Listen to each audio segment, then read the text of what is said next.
Sup, nerds? I'm Wes. I'm Tom. Let's build some fantastic factories.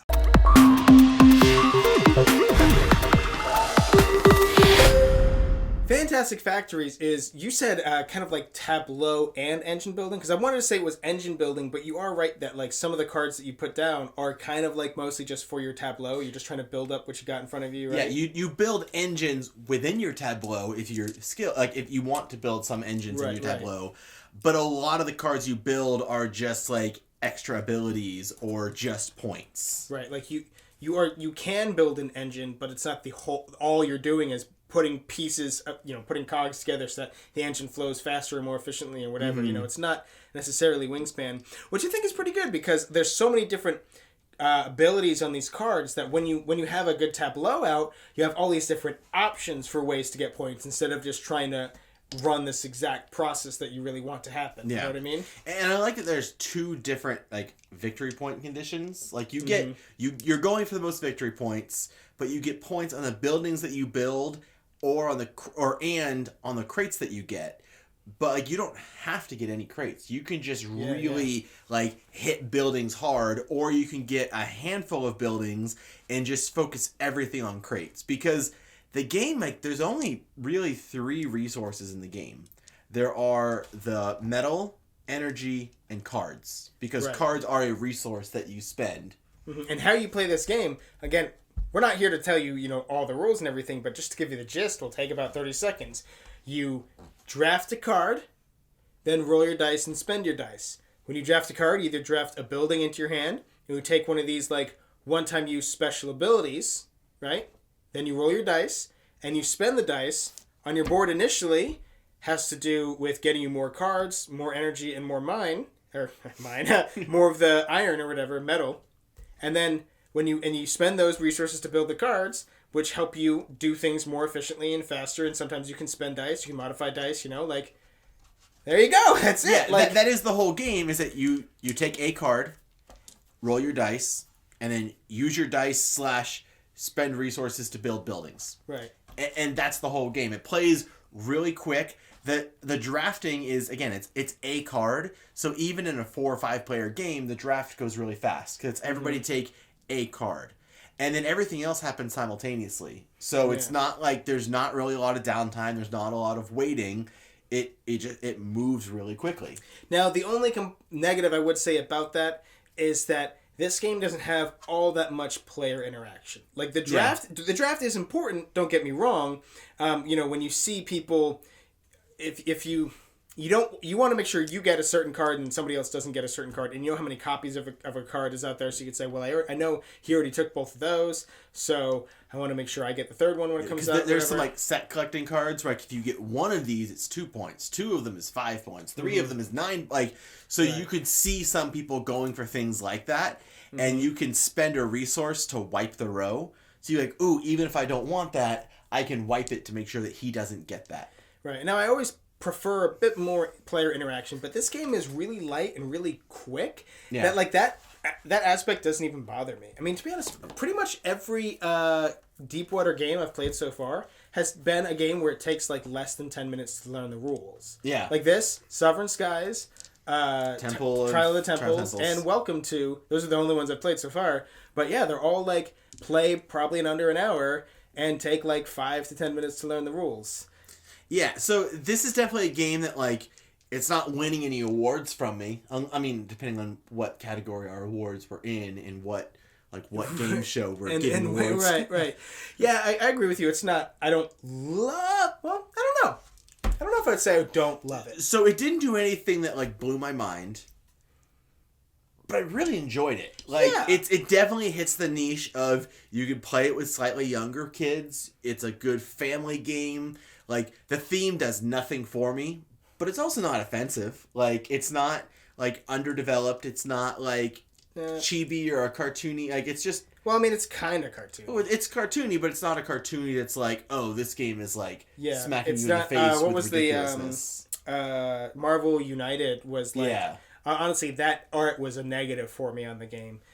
But yeah, I mean, I agree with you that it's not a game where, like, the mechanics, I go, oh my god, this is so unique and so different and so crazy. But I would never have a bad time playing this game. No, absolutely not. Yeah. And I think it's going to be a great game. I mean, it's a good intro game, a good gateway game. It's also one of those games where if somebody's not going to be a gamer, I could see them being like, oh, I like this game, though. Like, let's play that game again. That game was really fun. And there's enough, like, to it. It's clean. Like, it's clean, but there's enough to it that I'm gonna enjoy playing it. It's not a gateway game where I'm like, do you get it? Can we move on to a real game now? Like, this is solid for me. Yeah, no, it's right down the middle for me too. Like, I think maybe I liked it a little bit more than you did. The only negative, potential negative, is because you do roll dice and spend the dice that you roll. Now, there's a decent amount of mitigation stuff, especially as you build your engine, but it is possible that on my very first turn, my rolls aren't so good, and on your very first turn, your rolls are really good. Yeah. You know? It's slight, and again, it's such a quick game that even if that happens... Even with that, though, like, what you do with your dice, you could spend any dice to just draw a card from the deck. Mm-hmm. You can spend a 1 through 3 to get energy, or a 4 through 6 to get metal. And when you roll the same... And when you roll the same, you can kind of combo, and there's, like, bonuses. But again, it's not like I can't do anything with these dice.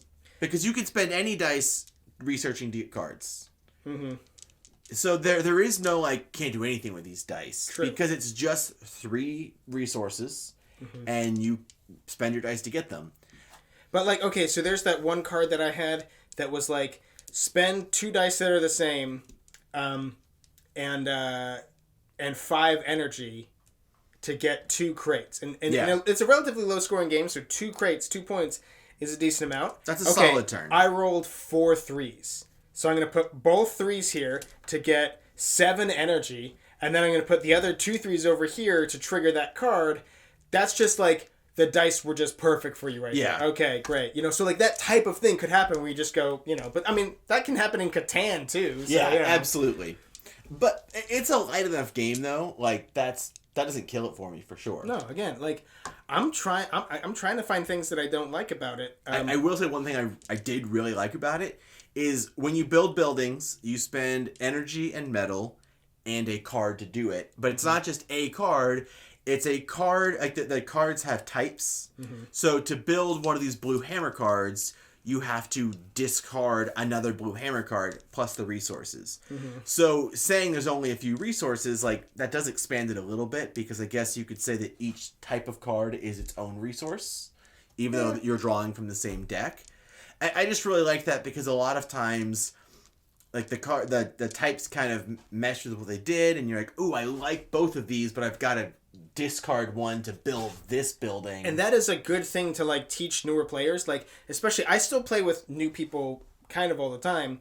And the one thing that I have to try and teach new players is like, just because that card was in your hand at the beginning of the game does not mean your whole strategy needs to be around playing that card. Even if that's a good card, right? If you can do something better and get rid of it and you don't get to use it, right? If I've been looking at this card for a while, saying, "Ooh, I can't wait till I get enough resources to build it," and then I draw another card of that same type that I could build right now that would be better, then burn this card. Like it's okay. It's that like the Stephen King thing says, "Kill your darling." You know, it's all right to do it, and I think that's a great thing to teach with new players. And when we are talking about how much we love the base game, right now while we're filming this very video that you're watching, there is an expansion on Kickstarter. There's actually 2, but this is the only one that we have. This is a prototype, of course, but even if what we're telling you is, okay, yeah, we like the base game, it's nice and it's quick and it's cool, but this game is also expandable. There's also more content for this game coming, and depending on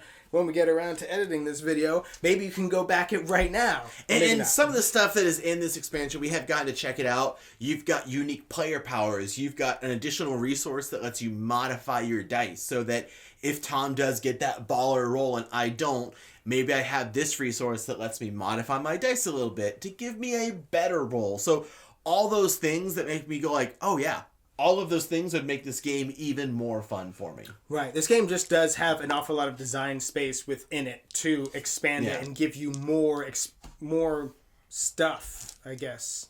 Absolutely. That sentence started and then... But what we're saying is that you should click the purchase link in the description box down below to get a copy of this game. Just below that, we'll have a link to the Kickstarter page. Even if the Kickstarter's over, you can still click on the link and look at what you could have gotten in the Kickstarter. Okay. Also, in the description box down below, there's going to be a link for Game Toppers. That's this awesome tabletop we're filming on right here, and where we played the game on right here, and all that kind of stuff. But also, you know what else is down there? There's going to be a button that says subscribe. That way, if you subscribe to our channel, you will never be bored. What up? Boom.